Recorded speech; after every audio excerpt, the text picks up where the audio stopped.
गुणज कहा जा सकता है, गुणज कहा जा सकता है। अभी इसको हम लोग समझेंगे तो आपको आसानी से समझ में आ जाएगा। ठीक है, कहा जा सकता है।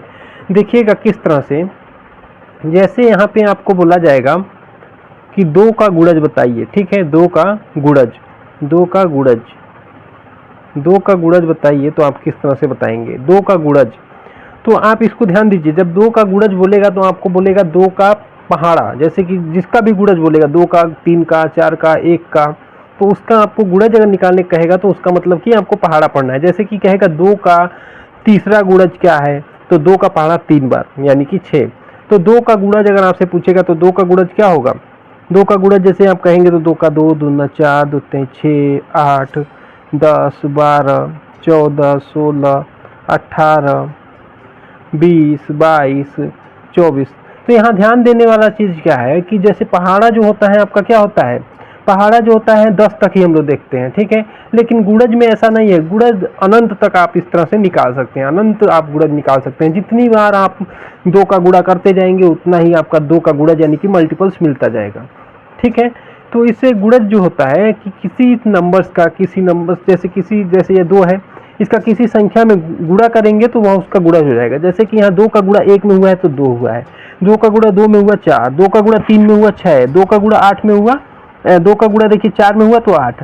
तो इस तरह से आप कह सकते हैं कि किसी भी नंबर्स का आपको अगर गुणज निकालना है तो उसका आप किसी भी नंबर्स यानी कि संख्या में गुणा करेंगे तो आपका वह उस संख्या का गुणज होगा। और एक चीज़ और यहाँ पर ध्यान रखिएगा, किसी भी संख्या का गुणज जो होगा कभी भी उस संख्या से छोटा नहीं हो सकता है। जैसे कि यहाँ पे 2 का गुणज है तो 2 का गुणज जो होगा हमेशा 2 से बड़ा ही होगा या 2 के बराबर होगा, 2 से छोटा नहीं हो सकता है। आशा करते हैं कि आप सभी गुणज समझ गए होंगे।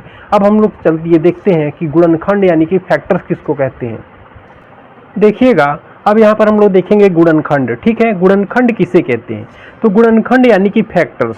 फैक्टर्स क्या होता है, कोई भी संख्या अगर दी गई है तो वो जिस जिस संख्या से पूर्ण रूप से विभाजित हो जाएगी वह सभी संख्याएं जो होंगी वो दिए गए संख्याओं का फैक्टर्स कहलाएंगी। जैसे कि यहाँ पर उदाहरण के तौर पे आप समझिएगा, जैसे यहाँ पर एक छोटा सा एग्जांपल लेते हैं 4। ठीक है, अब हमारे पास कोई भी संख्या जो है वो 4 है। ठीक है, तो 4 जिस जिस नंबर से विभाजित हो जाएगा पूरी तरह से वो सभी नंबर्स क्या होंगे, 4 के गुणनखंड कहलाएंगे। जैसे कि यहाँ पे अब देखिएगा 4 किससे विभाजित हो जाएगा, 4 1 से भी पूरी तरह से 1 से 4 में पूरी तरह से भाग जाएगा तो यह 1 से विभाजित हो जाएगा।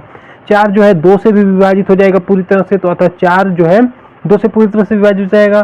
तो अब देखिए 2 1 और 2 के अलावा 4 जो है स्वयं से विभाजित होगा यानी कि 4 से विभाजित होगा। अब इसके अलावा कोई भी ऐसा नंबर नहीं है जिससे कि 4 जो होगा पूरी तरह से विभाजित होगा। अतः 4 का जो आपका फैक्टर्स होगा यानी कि गुणनखंड होगा 1, 2 और 4 होगा, यानी इन नंबर से 4 जो होगा पूर्णतः विभाजित हो जाएगा। तो किसी भी नंबर्स का आपका गुणनखंड जो होगा, किसी भी नंबर्स का फैक्टर्स जो होगा वह बड़ा से बड़ा वही नंबर हो सकता है। ठीक है, उससे बड़ा और कोई उसका मल्टीपल्स यानी कि फैक्टर्स नहीं हो सकता है। ठीक है, जैसे कि यहाँ देखिएगा फैक्टर्स नहीं हो सकता है। जैसे यहाँ देखिएगा 1, 2 और 4, तो यहाँ पे 4 का फैक्टर्स जो होगा इस 4 से बड़ा नहीं हो सकता है, यह मेरे कहने का मतलब है। तो यहाँ पर देखिए और भी एक एग्जांपल यहाँ पर लेंगे, जैसे कि यहाँ से बोला जाए 12। ठीक है, तो 12 का आपको अगर फैक्टर्स पूछेगा तो आप कैसे निकालेंगे, तो देखिए 12 देखिए 1 से पूरी तरह से विभाजित होगा, 2 से पूरी तरह से विभाजित हो जाएगा, 3 से 12 में पूरी तरह से भाग जाएगा, 4 से भी जाएगा और 6 से जाएगा और स्वयं 12 से जाएगा। ठीक है, और इसके अलावा और किसी नंबर से 12 में भाग नहीं जाएगा। तो 12 का जो गुणनखंड होगा यह आपका इसका 12 का गुणनखंड होगा।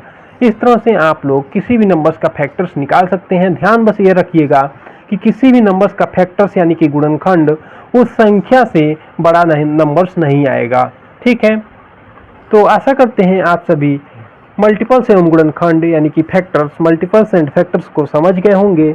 अगर वीडियो पसंद आई है तो वीडियो को लाइक कीजिएगा, अपने दोस्तों के साथ शेयर जरूर कीजिएगा। मिलते हैं नेक्स्ट वीडियो में, तब तक के लिए जय हिंद।